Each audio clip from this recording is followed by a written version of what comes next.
Before we dive into today's episode, I have something truly special to share. Next September, I'll be leading an intimate women's retreat through the south of France and northern Italy, and you're invited. Picture this: mornings exploring the colorful markets of the French Riviera, afternoons sipping wine, and a hotel view with golden Mediterranean sunsets. Whether you love photography, food, or just want to reconnect with your playful creative self, this trip is designed for you. Spots are limited, so if all this sounds like your kind of adventure, please visit tourwithabsolutely.com and look for the tour France and Italy with Crystal. You can also send me a message or check out the show notes. Hey guys, my name's Crystal Kenny, and I'm in love with creating. All things artistic and imagination involved. I'm an American girl who chased her creative dreams all the way to Paris, France, making a living using photography. This podcast takes you inside the stories of all the artsy folks I've met along the way and gives you that extra push to discover your creative gifts. The desire to create is deeply inside each and every one of us, and I give you the tools and inspiration to find a new way of living a more creative life. This is La Vie Creative, the podcast. Hey guys, I am here with Robin Damore today. We actually met on a Paris bus a couple weeks ago, and she was finding her way to the Louvre for her first day of painting at the Louvre as a copyist. Now, we've talked about copyists in previous episodes, but we are now speaking to Robin about her experience of working in the Louvre. She's actually here during the robbery of the Louvre, which is pretty wild too. We can talk a little bit how that's changed things.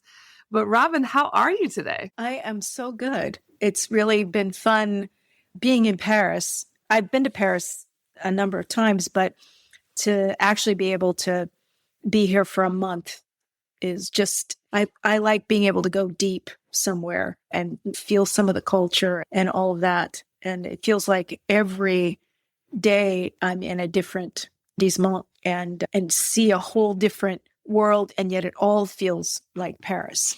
Paris has an energy and a vibrancy that it just carries throughout the whole city. I know I'm not telling you anything I already know, Crystal. Yeah, but it's true. I mean, especially through an artist's point of view and someone coming in, new for a month and for such a prestigious reason. I mean, let's talk more about that. Talk about the process of being able to be a copyist at the Louvre officially. There's an application process. Tell us more about it. I visited the Louvre about 20 years ago. And at that time, there wasn't internet or anything. They had a paper application that you could pick up. And I picked one up, even though I hadn't been painting for very long at that point. It had a number of things that you needed, like a State Department recommendation, in addition to a whole bunch of other things. I lost track of that, but it was always in the back of my mind that, gee, that would be a fun thing to do. And then maybe about 2 years ago, I'm from Washington State, from Vancouver, Washington. And I saw a post from an artist in Oregon, and he was painting in the Louvre. So I texted him and I said, how did this happen? What did you do? He sent me the link to the copyist email. I didn't speak any French, and everything was in French. It's hard to find on the website, perhaps on purpose. It's not an easy thing to locate. Anyway, I wrote an exploratory email, and I heard back, but I didn't understand what I needed to do. So I wrote something much more in depth. I thought, I'm just going to tell them who I am and what I do. And I wrote it just through Google Translate in French. Then I had a French teacher look at it because I didn't have any idea if it was a good translation or not, and sent it off. They then sent me the official, here's what you need to send. So I had to send passport and driver's license. And then I had to answer questions. Why did I want to do this? What paintings did I want to copy at the Louvre? And give my CV of experience, which took me a while to write because I wanted it to be special. I've also copied in the Met in Manhattan. I've done copies of a couple of Rembrandts, and in Manhattan, I took a class on We copied a couple of other masters. I had 4 master paintings that I had copied. I sent those in a portfolio of my work. Then I heard back and they said, "Oh, we'll review it and we'll get back to you." And that was about, I don't know, a year and a half ago. And then I did get an answer back that said, "No, you are not approved." So just continued to send. So I was turned down 3 times. Then finally, I got the word in April that I was approved for October. And that's when I started studying French. I didn't know any French at all. I didn't know any of the pronunciations. I have some Italian, some German, and some Spanish. All that kind of helps to inform the French, but I didn't understand the pronunciation or the sentence structure. Anyway, I started studying French every day, and I would do a 4-mile walk. And during that walk, I would do Pimsleur, which is a French language application. And that really helped me a lot to just get a feel. So much, there's a French attitude and a French quality of speech that I started to slowly get a feel for. I still would say I'm absolute novice when it comes to French, but at least I can find my way around. The process of learning French just got me more excited about coming here, being with the people and the culture. It was interesting because the copyist director, when she was doing my orientation, she just stopped me and looked me in the eye and said, "You have to understand it." It made me tear up as she was talking to me. She said, "You are part of a chain of artists who have copied in the Louvre, and you are part of this history." She wanted me to understand the gravity of this situation. As I talked to her more, I asked her, "How many permits do they issue a year?" She said 50 a year worldwide. That's a lot less than And my permit is for 3 months, but I will only be here for about a month. At any time, she said there are 22 active copyists in the Louvre, and the most they would have is 40. I haven't seen another copyist, actually. That's how spread out we are.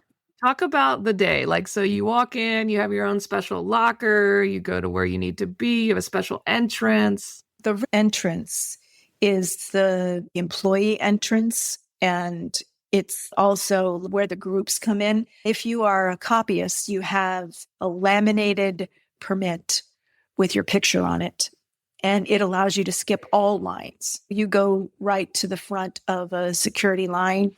There'll be people queuing up who also have some exceptions, and you, as I was instructed, you basically go to the front. You don't stand in any line.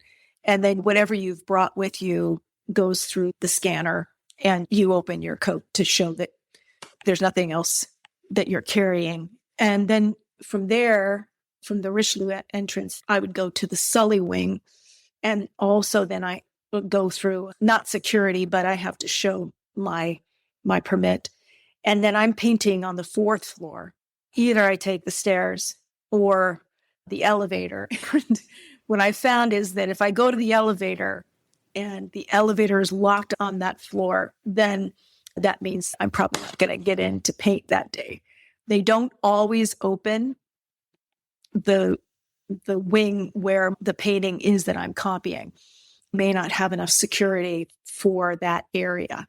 If I get in, I find a security person and I show them my permit. They will open the copyist closet that has easels and stools. I've been given a specific easel and a stool, and my painting is in the closet and laser marked so that they could track that painting wherever it is in the museum. If I did a really great one that was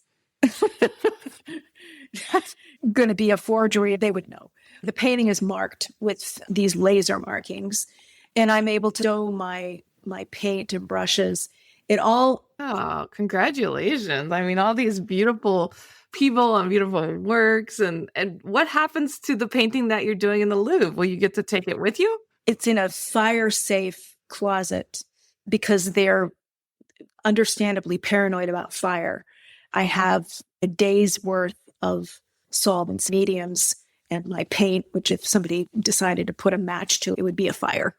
So all that stuff is stored in a closet that if there was a fire, it would be contained in that closet.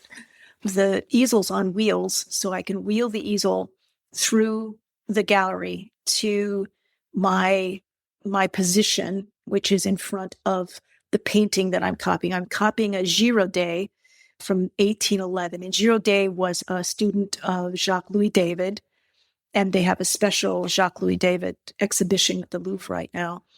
It's a beautiful painting called Le Jeune Homme en Chasseur, which is a young man in hunting attire.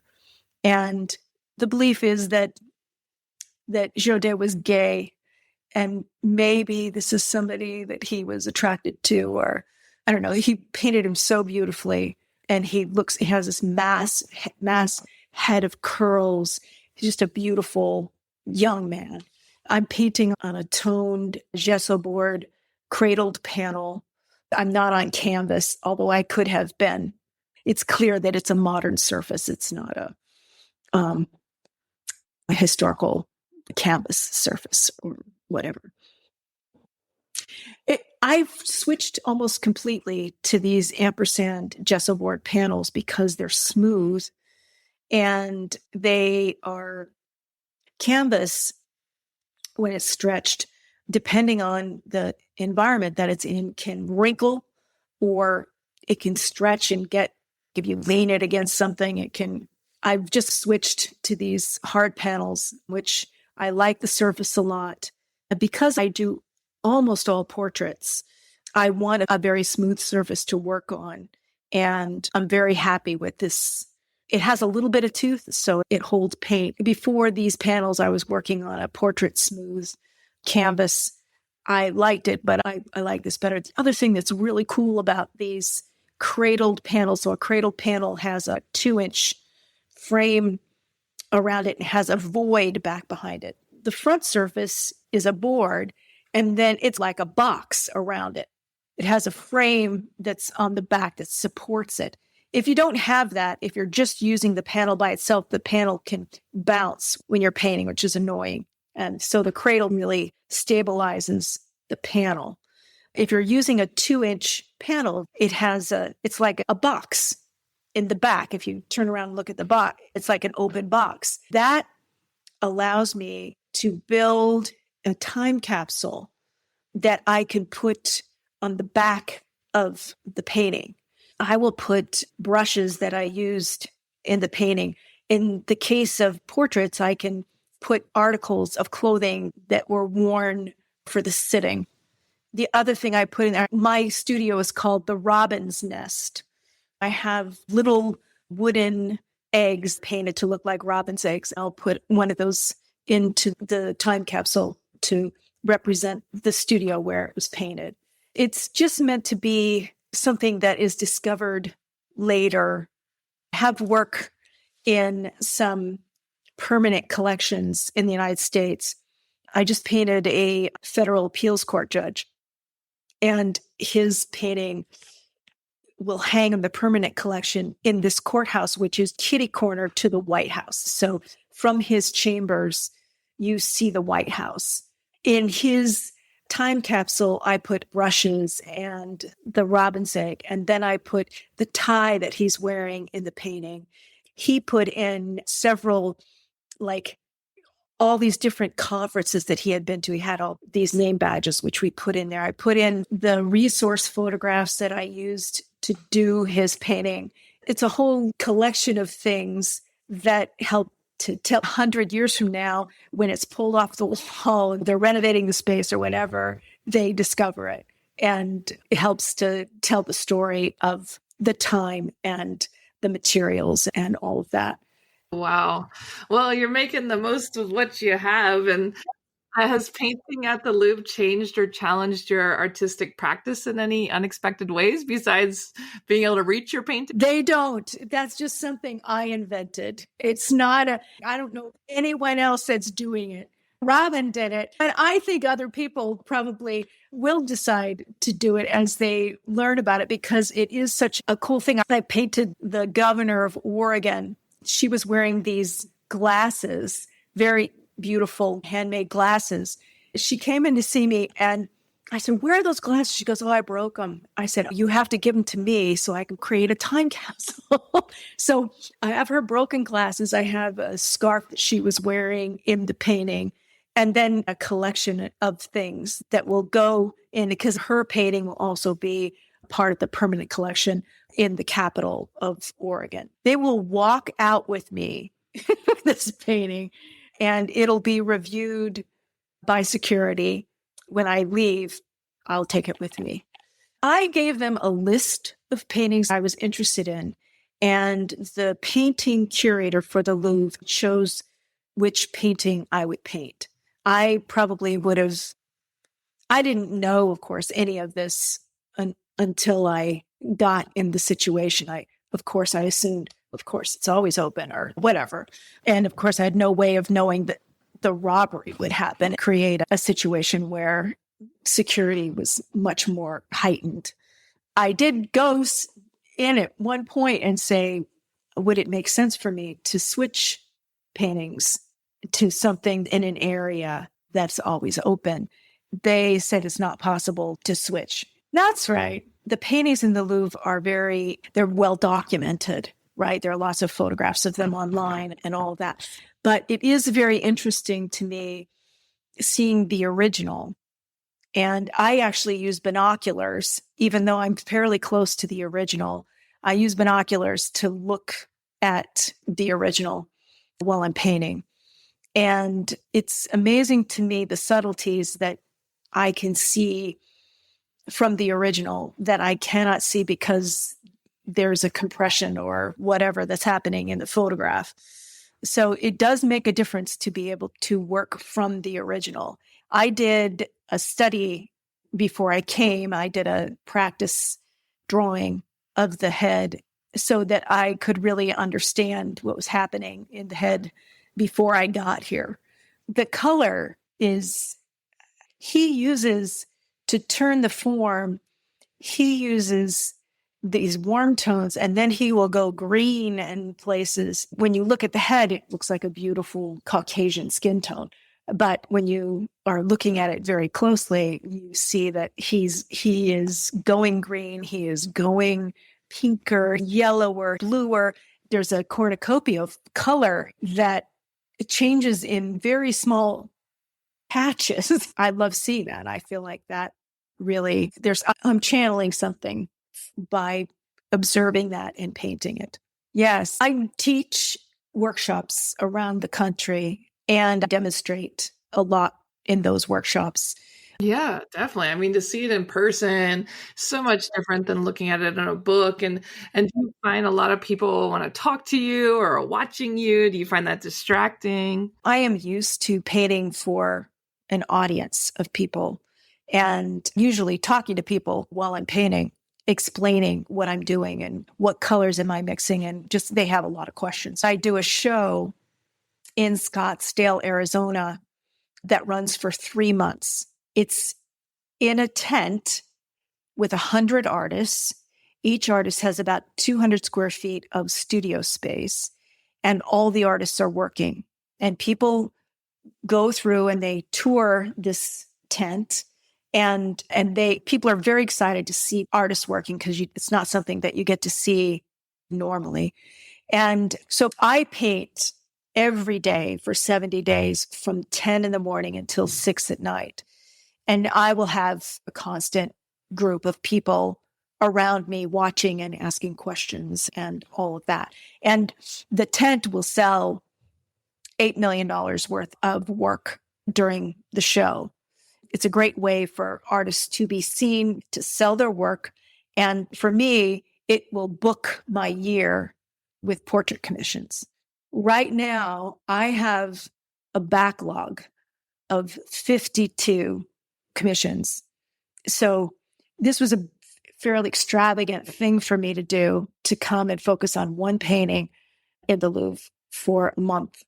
I know, it's really special. I think it was 2 years ago, the Smithsonian bought a painting, a portrait of mine for the National Portrait Gallery in Washington, D.C. It's a painting of Nichelle Nichols, who was Lieutenant Uhura on the original Star Trek. And she is 84 in the painting. She passed in 2022. They bought it right after. So she passed in 22. They bought it in 23, I think is the way it worked. And that was by far the most exciting thing that had ever happened in my practice, to have a painting go into the Smithsonian where it will be cared for way into the future. That's a huge thing. I think of it as if you were an actor and you won an Academy Award, because it's just a pretty unusual thing to have happen. And it's certainly unusual for me. The way that happened is wild too, because I posted a video of unveiling the painting to Nichelle, and she cried. Wow. Yeah. I mean, that means so much to have her in a Smithsonian. She had this amazing kind of response. And when I put the video up, I expected to get a few hundred likes. Well, it went viral, and I got like 30,000 shares and 100,000 likes. It was a huge response. One of the curators at the Smithsonian, her son saw that video and showed it to her. She contacted me about getting some of the drawings I had done for the painting. Could they acquire those? I said, I think you could probably get the painting. I think Nichelle would probably donate the painting to the museum. And so then it had to go through a process with the museum where they had to get 3 historians to agree that the subject, meaning Nichelle Nichols, was worthy of the museum. It took a year for that to happen. And then they came back to me and said, we have good news and bad news. The good news is that we have 3 historians who've agreed that Nichelle Nichols is worthy of the museum, but we would only want a painting of her when she was at her most famous. I said, that's now, because she's 84. She has 5 generations of fans. She would go to a Comic-Con and people would be standing in a line around the huge ballroom to get her autograph. And people would come from all over the world if she was going to be there. She was a huge, I don't know if much about her, but she was the first African-American on television. First of all, she was a woman, and then she was African-American. She was leading white men, and because she was a lieutenant. And there's a story about Whoopi Goldberg being like 8 years old and seeing her on television, running to her mom and saying, "Oh, there's a Black lady on TV and she's not a slave." Yes, it does. And the thing is, after the show was only on for 3 years, NASA contacted her and said, "Hey, we would like for you to help us recruit women and people of color into the ranks of the astronauts." And she said, "Look, I played an astronaut on TV. Nobody's going to care." And they said, "No, you don't understand the sway that you carry with this audience that we're trying to reach." She said, "All right, I'll do it. But if you can't find anyone qualified, if this is an exercise in tokenism, then I will bust your ass in the press. If you're using me to create credibility for the fact that you tried but failed, couldn't find anybody who was qualified of color, then I'll call bullshit on this." She was going to leave the show after the first season because the racism on the set was rampant. They were making her use a different gate to come into the studio. She went in and told Gene Roddenberry, "Hey, I'm going to leave the show after this season." He said, "Will you take the weekend and think about it? We just love having you as part of the cast." And she said, "Okay." And he gave her a couple of tickets to this NAACP gala. She went to the gala and they came to her and said, "Hey, there's somebody, a big fan of yours here that really wants to meet you." And she was like, "Okay." And it was Martin Luther King. He said, yours is the only show we let our 3 little girls stay up and watch. She said, I'm glad you like the show, but I'm going to leave after this season. He goes, you can't leave. Not because of the people who love you, but because of the people who hate us. You have to stay. And she did stay. And she went on to help recruit astronauts. She recruited the first female astronauts, the first male and female Black astronauts. She toured the country raising money for STEM education for girls. Yeah, she sounds incredible. I mean, it's amazing that your painting of her, is the representation and like all that she did. I didn't know that much about her. I just learned so much more about her. She was so much more than this act. After I got that first call, they basically said, we are not going to take the painting because we would only want it of her when she was at her most famous. 6 years pass and she passes. A couple of sites used my painting to write their obituary. That painting and the obituary got 100,000 likes and 80,000 shares.